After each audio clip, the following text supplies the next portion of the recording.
যখন হযরত আব্বাস আলমদার পানি নিলেন, পানি নেবার পর উনি মাস্কে যখন পানি ভরে সেই মাস্কটা নিজের পিঠে নিয়ে নিলেন, তখন ইয়াজিদি সৈন্যরা দেখলো যে মওলা আব্বাস যদি পানি নিয়ে ওনার পরিবার পরিজনদেরকে পরিষেবা দিতে পারেন তাহলে এটা ইয়াজিদের জন্য অনেক বড় পরাজয় হয়ে যাবে। তারা কি করলো, হযরত আব্বাস আলমদারের একটা বাজুতে আঘাত করলো এবং ওনার একটা বাজু ওখানে কলম হয়ে গেল, অর্থাৎ ওনার একটা হাত ওখানে কেটে পড়লো। আবার কিছুটা যাওয়ার পর হযরত আব্বাস আলমদারের অন্য একটা বাজুতে আঘাত করলো, সেই বাজুটা ওখানে কলম হয়ে গেল। তখন হযরত আব্বাস কি করলেন, উনি ওই মাশকে সাকিনা যেটাতে পানি ভরেছিলেন সেটাকে উনি নিজের দাঁতে ধরে নিলেন, ধরে নিয়ে উনি ঘোড়া ছুটিয়ে যাচ্ছেন। কিছুক্ষণ যাওয়ার পরে একটা তীর এসে মওলা আব্বাসের একটা চোখে লাগে, আর একটা তীর এসে মওলা আব্বাসের আরেকটা চোখে লাগে এবং মওলা আব্বাস আলমদার সেখানে উনি লুটিয়ে পড়লেন।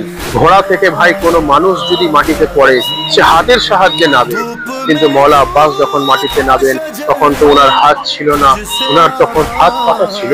তো তখন উনি পুরো নিজের চেহারার সাপোর্টে ওনাকে মাটিতে নামতে হয়, অর্থাৎ আগে হাত নয়, আগে পা নয়, আগে ডাইরেক্ট ওনার নিজের চেহারা মুবারক মাটিতে পড়লো, তারপরে মওলা আব্বাস উনি মাটিতে লুটিয়ে পড়লেন। এই খবর যখন ইমামে হুসাইনের কাছে গেল, ইমামে হুসাইন ছুটে এলেন, এসে মওলা আব্বাসকে কোলে নিলেন, ওনার সর মুবারকটা ইমামে হুসাইনের কোলে রাখলেন।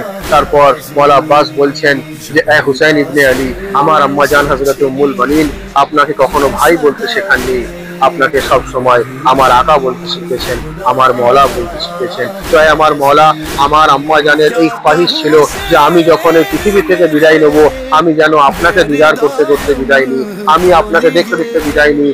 কিন্তু আমার মওলা, আমার দু চোখে তো রক্তের ঢেলা হয়ে গেছে, আমার দুই চোখ রক্তাক্ত হয়ে গেছে, আপনি দয়া করে আমার এই চোখের রক্তগুলো পরিষ্কার করে দিন।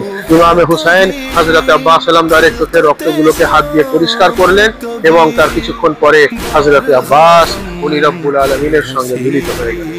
কোথাও বলা হচ্ছে সমস্ত শাহাদাত পাক 10ই মুহররম শরীফ হয়েছে, কোথাও বলা হচ্ছে হযরত আব্বাস আলমদারের শাহাদাত পাক ওই দিনেই হয়েছে যেই দিনে উনি এই নেহরে ফুরাতে এই জায়গাতে উনি পানির জন্য এসেছিলেন।